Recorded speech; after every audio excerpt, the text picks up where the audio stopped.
Le labyrinthe de la mort. Objet mythique et nostalgique pour moi. Je me souviens du jour où j'ai eu ce bouquin. C'était un après-midi de 1985, un jeudi grisonnant, au ciel bas, où exceptionnellement il n'y avait pas cours. Je rentre donc de l'école et je découvre sur mon bureau cette magnifique relique pour jeune rôliste en herbe que je suis. C'est mon père qui me l'a acheté et l'a posé sur le bureau avant que ma mère rentre du boulot. Ce cher papa était loin de se douter qu'il allait faire de son gosse le gamin le plus heureux de la Terre. Et je l'ai lu et relu ce bouquin. Voyez comme sa couverture est usée. Je vous propose, cher geek grisonnant, de revenir sur le contenu de ce bouquin. Venez revivre avec moi l'aventure au cœur des souterrains du baron Suncumvit.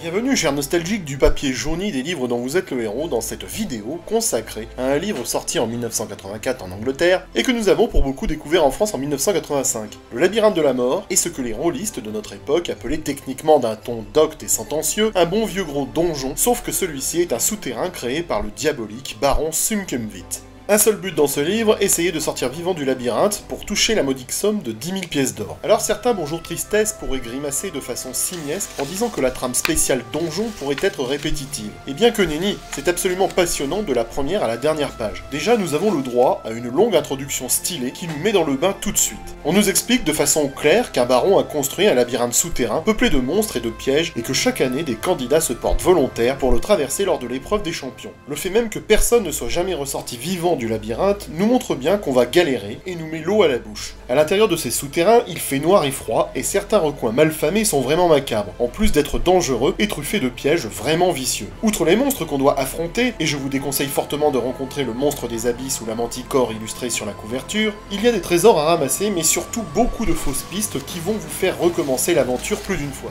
En effet, on doit découvrir 3 pierres précieuses afin de déverrouiller la dernière porte du labyrinthe. En tout, il y a 6 pierres dissimulées, un peu partout dans les souterrains, mais 3 d'entre elles sont des leurs. C'est vicieux quand même.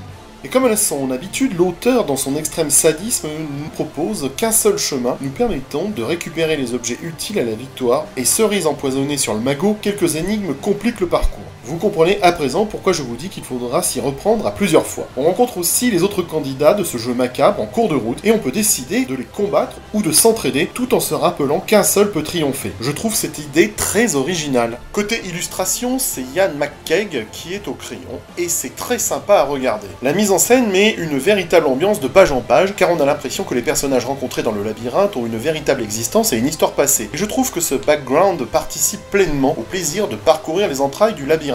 Si l'ambiance vide et froide du labyrinthe peut parfois amener à une sensation de répétition, elle est vite entrecoupée par des rencontres passionnantes, voire mortelles, avec les habitants du souterrain qui permettent de casser la monotonie du périple. Et il y a entre autres des maîtres de l'épreuve, qui sont en fait les serviteurs du baron, chargés de nous faire passer les épreuves à ses retors. Je rappellerai en particulier l'épreuve avec le nain maître de l'épreuve et celle de la reine, qui sont des grands moments au cœur du livre. Et c'est une excellente idée que d'avoir mis ces personnages-là. Le paragraphe final est très bien écrit et conclut avec brio cette aventure qu'on est bien content d'avoir réussi. Il faut savoir que ce livre possède une suite appelée l'épreuve des champions, avec une histoire qui se passe aussi dans les souterrains du labyrinthe de la mort. Un troisième livre, intitulé Les sombres cohortes, fait suite à l'épreuve des champions, mais ne se passe pas dans le labyrinthe du baron Suncumvit. Ce livre est donc souvent considéré comme le livre culte de Ian Livingstone, l'auteur nous ayant déjà ambiancé quelque temps auparavant avec La Cité des voleurs, qui était déjà un très bon livre. Beaucoup considèrent le labyrinthe de la mort comme un des meilleurs de la série Défis Fantastiques. C'est un excellent récit et une aventure classique pour rôlistes convaincus qui s'enthousiasmeront